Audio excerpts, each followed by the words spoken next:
Okay.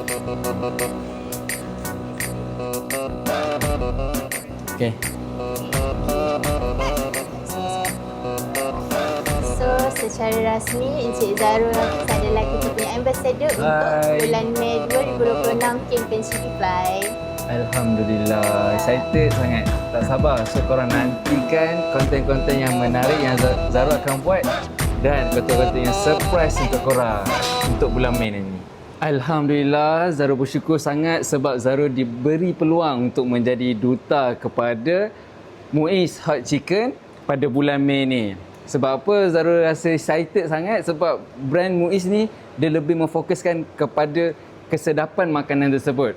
So, untuk korang yang mana-mana nak menang cabutan bertuah, package pergi ke umrah, korang boleh beli chicken tender dekat mana-mana kios ataupun mana-mana restoran di seluruh Malaysia. Cheeky Fly Vroom Sampai Langit ni berlangsung pada bulan ni saja sampai 29 Mei. Sebab apa? 30 Mei nanti Zarul nak cabut cabutan bertuah untuk korang. Jadi korang jangan lupa join tau. Mana tahu rezeki korang. Harapan Zarul untuk kempen Cheeky Fly ni semoga satu Malaysia lagi mengenal Muiz Hot Chicken dengan kesedapan ayamnya, dan korang nantikan sebab Zarul akan membawa experience yang real untuk korang.